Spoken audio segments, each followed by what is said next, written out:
GT Holidays, South India's #1 travel brand. You know you are special when you're with GT Holidays. எங்க சேதாரத்துக்கு மேல கொடுத்தீங்கன்னா உங்க காசை waste பண்ற மாதிரி தான்.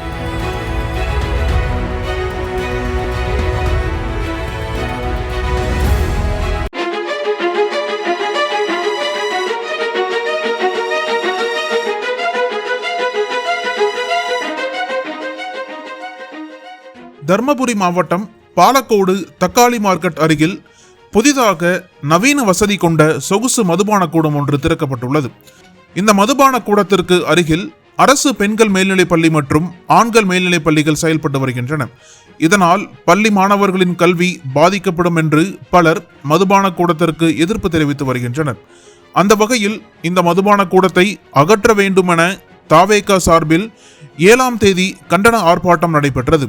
இதில் தாவேகா நிர்வாகிகள், தொண்டர்கள் என ஏராளமானோர் பங்கேற்றனர். அதே சமயம் இந்த ஆர்ப்பாட்டத்தின் போது ஏதேனும் அசம்பாவிதம் நடந்துவிடக்கூடாது என்பதற்காக முன்னெச்சரிக்கை நடவடிக்கையாக மதுபான கூடம் முன்பு காவல்துறையினர் கயிறுகள் கட்டி தடுப்புகள் அமைத்திருந்தனர். இந்த நிலையில் அந்த தடுப்பை மீறி மதுபான கூடத்திற்குள் நுழைந்து தாவேகா தொண்டர்கள் தாக்குதல் நடத்த முயன்றனர். இதனால் போலீசாருக்கும் தாவேகாவினருக்கும் இடையே கடும் தள்ளுமுள்ளு ஏற்பட்டது.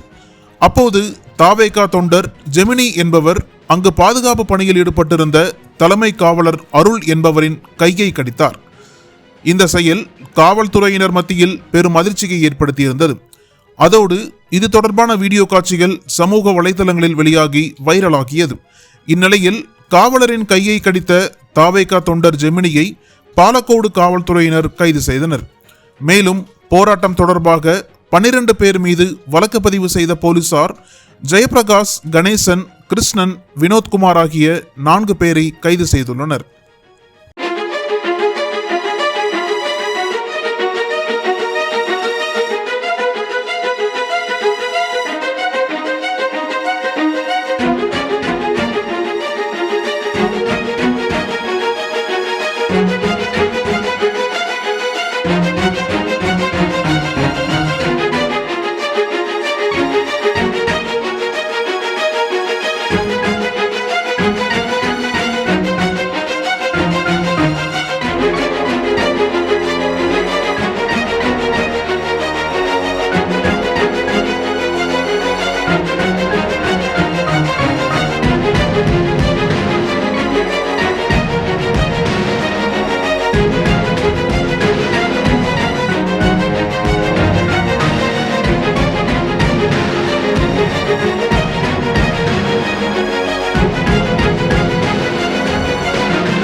அனல் பறக்கும் செய்திகளை அப்டேட் செய்து கொள்ள நக்கீரன் களத்தை இப்பவே சப்ஸ்கிரைப் பண்ணுங்க.